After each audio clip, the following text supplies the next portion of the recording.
तो टॉपिक है बायोमोलिक्यूल, थोड़ा सा इसको करेंगे। बायोमोलिक्यूल बहुत ही इंपॉर्टेंट चैप्टर है, इससे भी काफी अच्छे अच्छे क्वेश्चन बनते हैं। बायोमोलिक्यूल जो है ये बहुत ज्यादा पाए जाते हैं। देखो बायोमोलिक्यूल है क्या? They are the molecule found on the earth.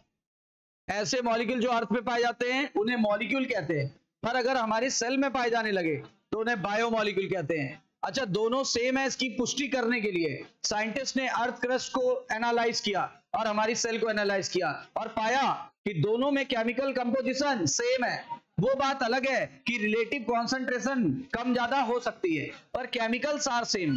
Carbon अपने अंदर, कार्बन उनमें भी, हमारे अंदर भी हाइड्रोजन है, उनके अंदर भी हाइड्रोजन, हमारे अंदर भी ऑक्सीजन, उनके अंदर भी ऑक्सीजन। उनके मतलब किसमें?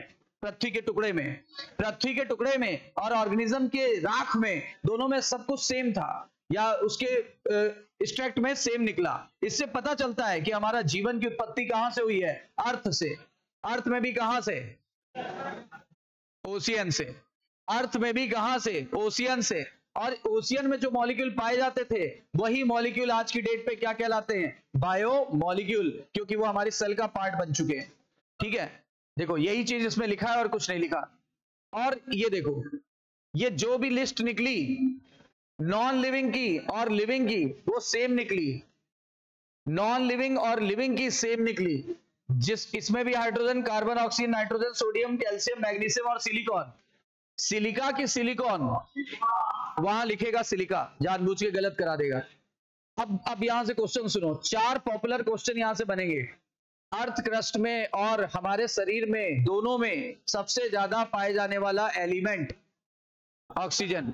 हमारे शरीर में और अर्थ क्रस्ट में सबसे ज्यादा पाया जा रहा है तो ऑक्सीजन, ठीक है ना, जो कि एलिमेंट है।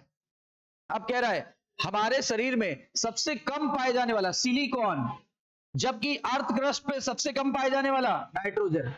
4 क्वेश्चन एग्जिस्ट करते हैं। अब बनाने वाला तो कहीं से भी बना सकता है, पर नीट वाला नहीं बनाएगा।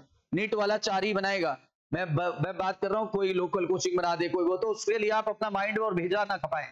आपको बस 4 क्वेश्चन यहां से मिलेंगे जो बन सकते पॉसिबली, क्योंकि इतना तो एग्जामिनर की भी औकात नहीं वो सारी लिस्ट याद कर लिए। सही है कि नहीं है? अब देखिए आगे, अरे जबरदस्ती बोल। अब देखो, पहले हम ऑर्गेनिक मटेरियल को अलग करेंगे और फिर इनऑर्गेनिक को अलग करेंगे। पहले हम ऑर्गेनिक को अलग करेंगे और फिर इनऑर्गेनिक को अलग करेंगे।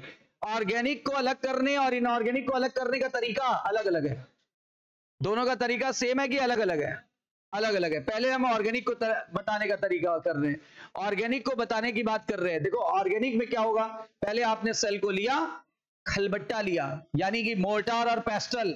सेल को लिया, खलबट्टा लिया और उसमें क्रश कर दिया और साथ ही एक एसिड मिला दिया, ट्राइक्लोरो एसिटिक एसिड। यही लिखा है, यही लिखा है। हम थोड़ा ऐसे बताएंगे जल्दी याद होगा।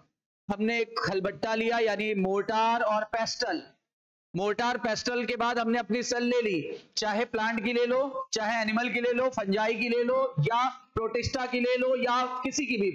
जिस सेल की आपको परीक्षण करना है आप उसी सेल को ले लो और लेने के बाद ट्राइक्लोरो एसिटिक एसिड मिला दो, CCl3COOH। अब मिलाने के बाद क्रश कर दो। क्रश करने के बाद जो हिस्सा एसिड में घुलनशील होगा वो अलग हो जाएगा और जो एसिड में घुलनशील नहीं होगा अलग हो जाएगा।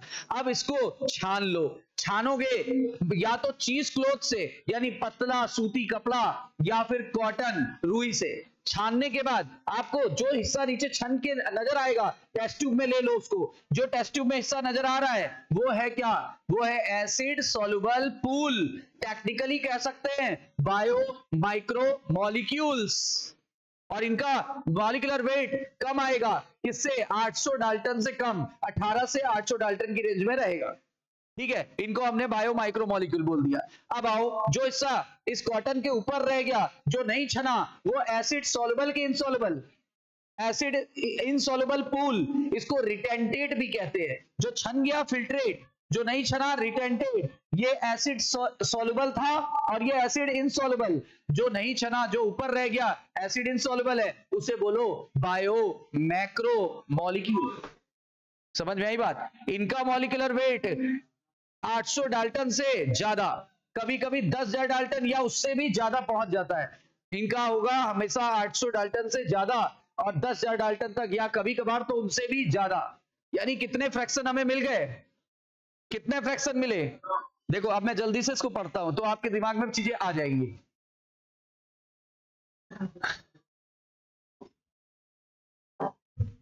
कह रहा है देखो हम ऑर्गेनिक कंपाउंड्स के बारे में जानना चाहते हैं जो लिविंग ऑर्गेनिज्म में होते हैं। इसके लिए हम कैसे पता करेंगे? इन्होंने कहा पहले आप एक काम करो, पहले कोई लिविंग टिश्यू ले लो, चाहे वेजिटेबल सेल ले लो या लिवर की सेल ले लो, एक्सेट्रा, मतलब फंजाई पे परीक्षण करना चाहते हो या बैक्टीरिया पे करना चाहते हो, जिस पे करना चाहते हो वही सेल ले लिया।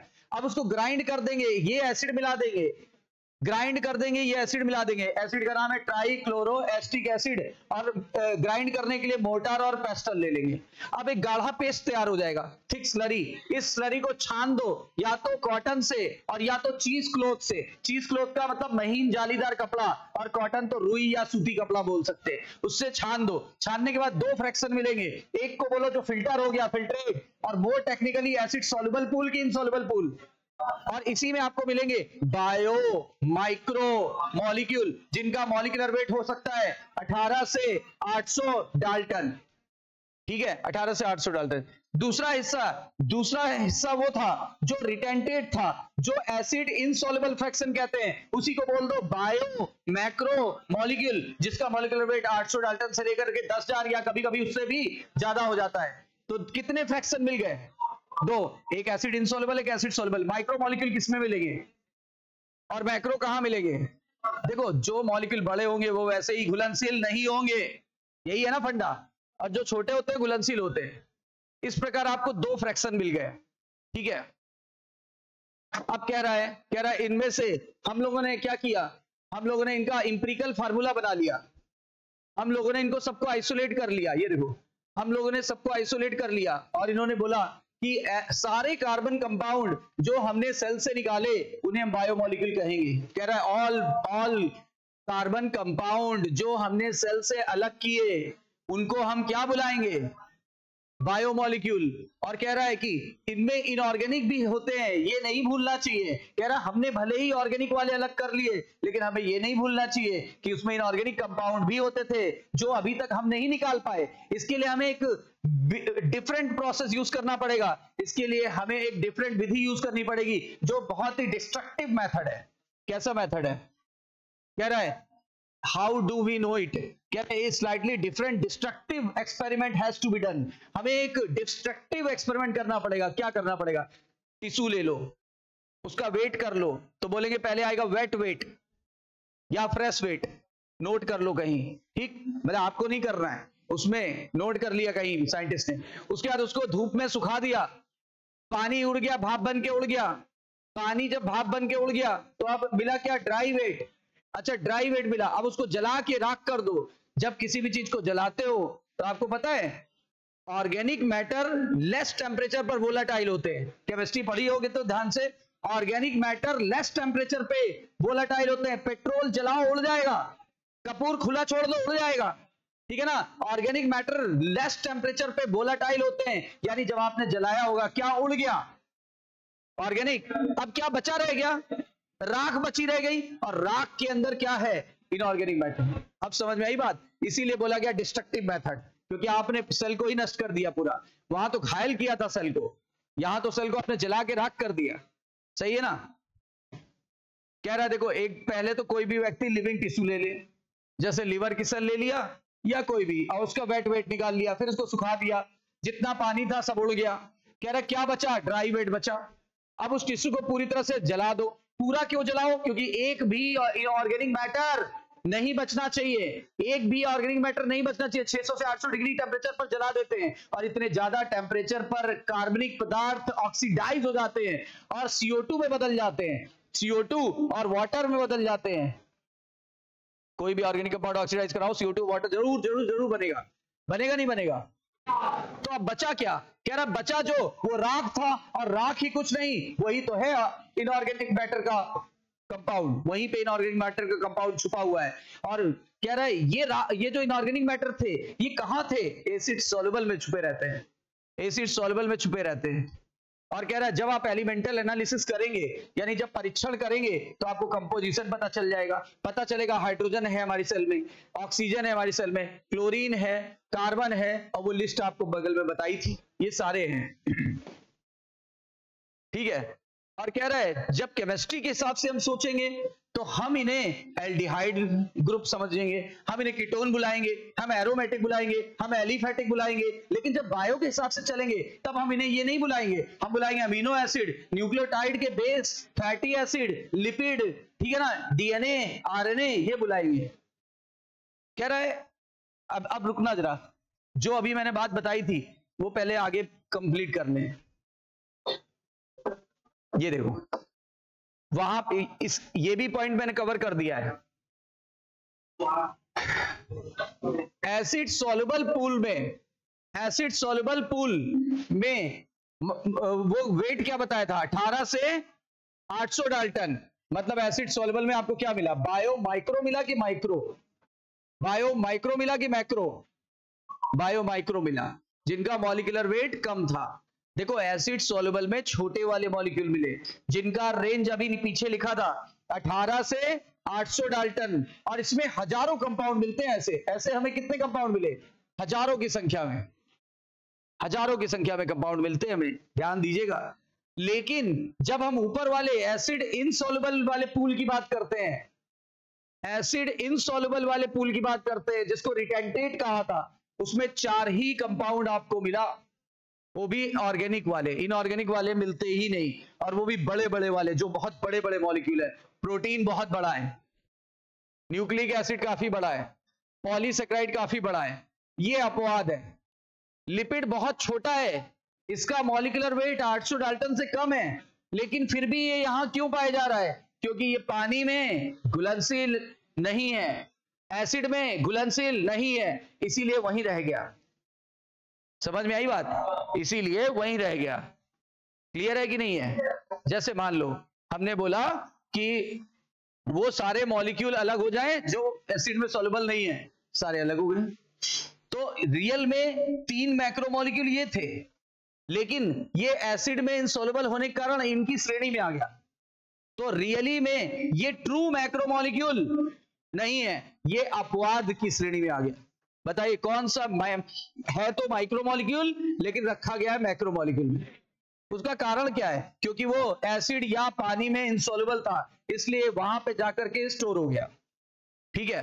Compound with the exception of lipid, कह रहा है इसमें एक ही है जो कि लिपिड है, बाकी सारे जो है सबका मॉलिक्यूलर वेट 10,000 डाल्टन या उससे अबव ही चला जाता है।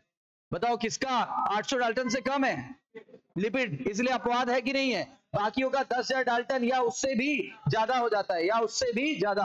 For this reason biomolecule 2 प्रकार के होते हैं, 2 प्रकार के होते हैं। एक जिनका मॉलिक्यूलर वेट लेस देन 1000 कह दिया, जबकि 800 कहना चाहिए था। इन्होंने रफली स्टाइल बोलना चालू कर दिया ना।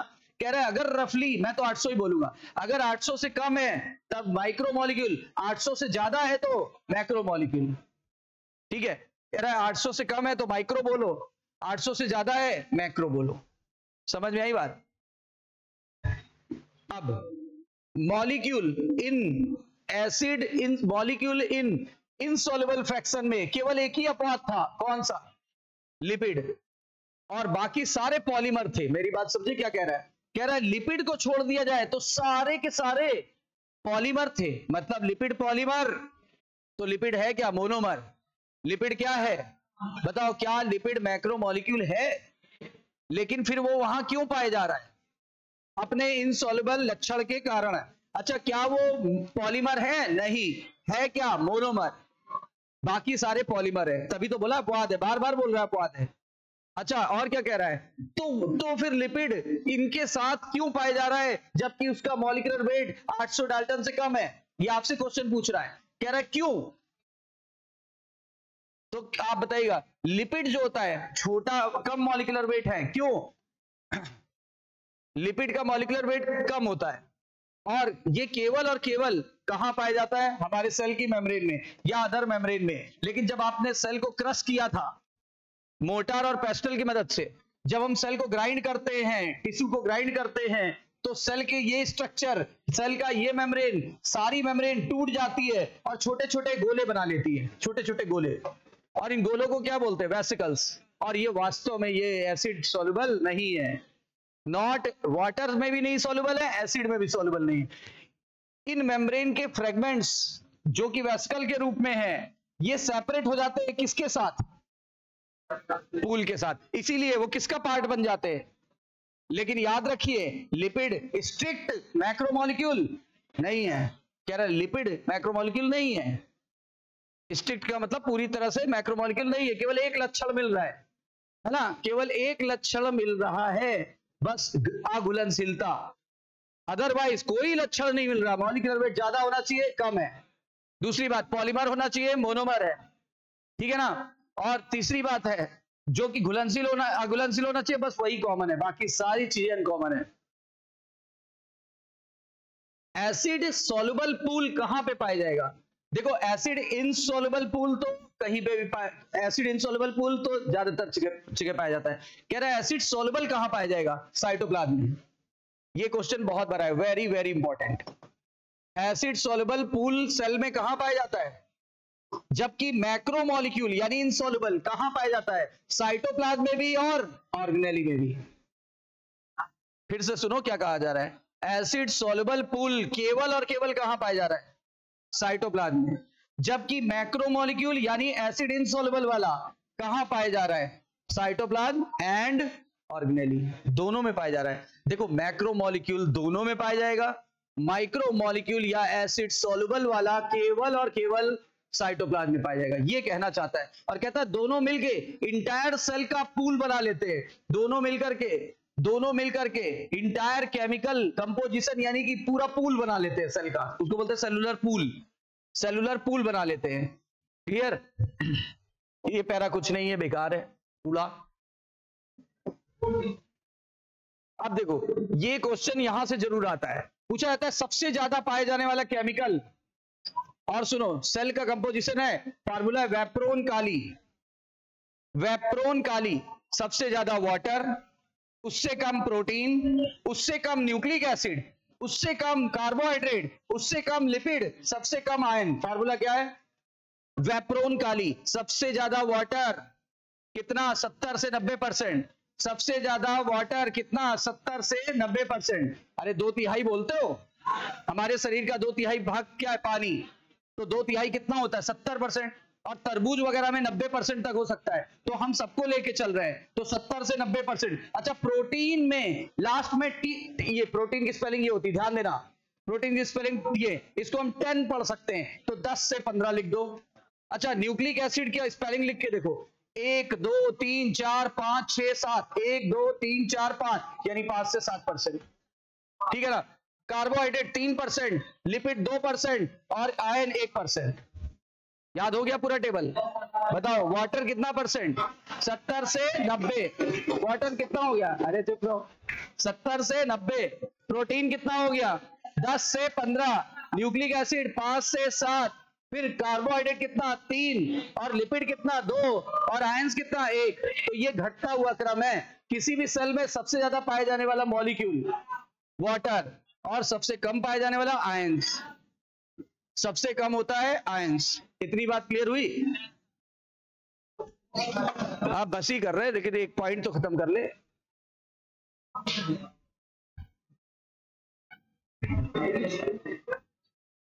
देखो, एक बात सुन लो, वो जरा सा है। कार्बन की कितनी वैलेंसी होती है? 4 होती है।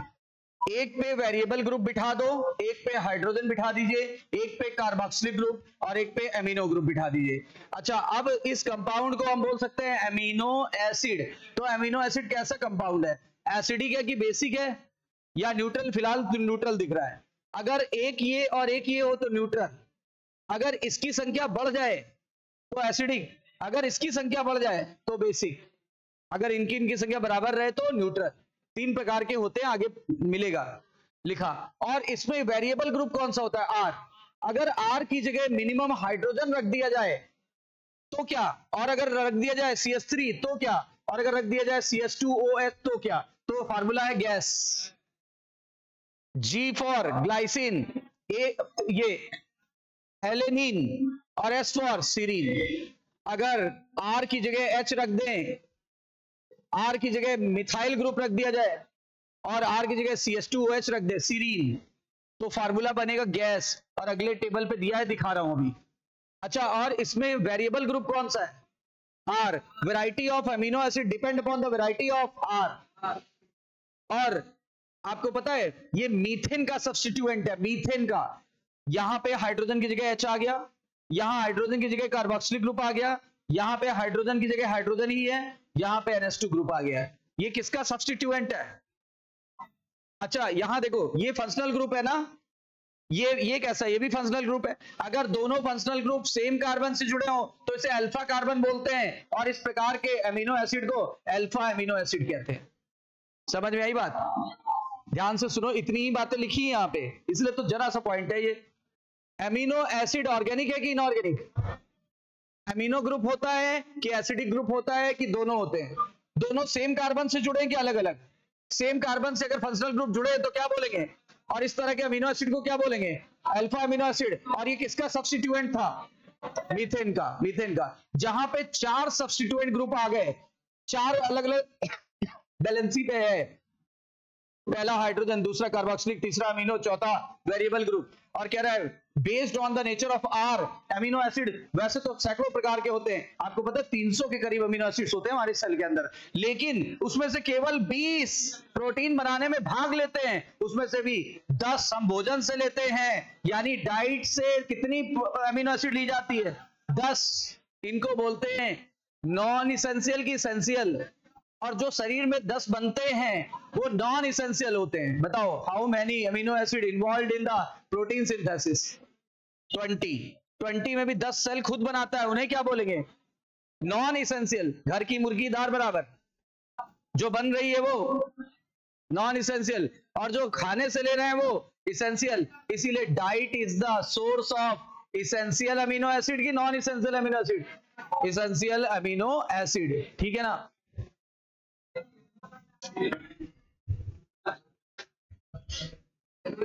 ध्यान दीजिएगा, बस यहीं तक है। आर ग्रुप इन प्रोटीन वाले अमीनो एसिड में कुड बी हाइड्रोजन। कह रहा है अगर प्रोटीन वाले अमीनो एसिड में एच, आर की जगह एच रख दें तो क्या बताया था? अगर मिथाइल रख दो तो एलेनिन, और अगर CH2OH रख दो तो सीरीन, तो सीरीन है। ये देखो यहां बना हुआ है, दिखा देते हैं। ये देखो गैस, आर की जगह ये रख दिया, यहां आर की जगह ये रख दिया है, यहां आर की जगह ये रख दिया है, तो फार्मूला क्या बना है? GAS, gas. याद रखिएगा। और ये वो 3 अमीनो एसिड हैं, 20 में से 3 हैं, 20 में से 3 दिखाए गए हैं जो कि प्रोटीन बनाने में भाग लेते हैं। सबसे सिंपलेस्ट अमीनो एसिड और सबसे कॉम्प्लिकेटेड होता है ट्रिप्टोफैन। सबसे कॉम्प्लिकेटेड होता है ट्रिप्टोफैन। बस इतनी लाइनें हैं, खत्म। अच्छा, आप सुन लो लास्ट बात। केमिकल और physical property of, chemical and physical property of amino acid hydrogen को छोड़कर सब पर निर्भर करेगी। बताओ, chemical and physical property of amino acid किस पर डिपेंड नहीं करती और किस पर करेगी? 3 ग्रुप पर लिखा हुआ है ना, देखो। The chemical and physical property of amino acid essentially depend upon amino, carboxylic और आर ग्रुप। मिला? और कह रहा है अमीनो और कार्बोक्सिलिक के नंबर के हिसाब से एसिडिक अमीनो एसिड हो सकते हैं। एसिडिक अमीनो एसिड क्या होंगे? जिनमें COH की संख्या NH2 से ज्यादा हो। और फॉर्मूला याद रखना, आग, फॉर्मूला आग। एसिडिक वाले वो एसिडिक वाले एक हो जाएगा एस्पार्टिक एसिड, एक ग्लूटामिक एसिड। NCERT में एक ही दिया है। फॉर्मूला याद रखना, आग। आग की स्पेलिंग क्या? AAG। A for acidic, A for aspartic acid और G for glutamic acid. NCERT में क्या दिया है? लेकिन एस्पार्टिक भी आता है ऑप्शन में, याद रखिएगा। अच्छा, आ जाओ बेसिक वाले पे। बेसिक वाले में याद रखिएगा लैब, लैब याद रखिएगा, lab, lysine arginine, lysine arginine, यहां पे अलर्ट रहना, ये आर्जिनिन बोला है, और जबकि जब हमने आर की जगह CH3 बोला था तो एलेनिन बोला था, वो एलेनिन था, ये आर्जिनिन है।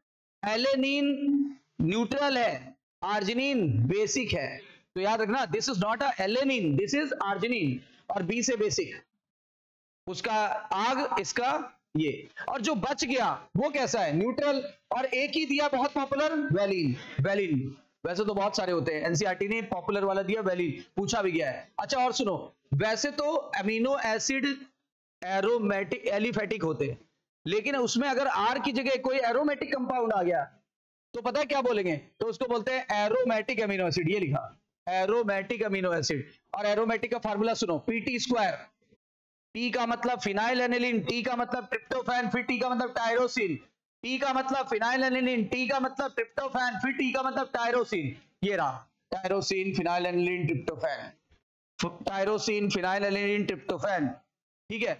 अच्छा फिर आगे आखिरी बात, बस ये खत्म हो गया इतना।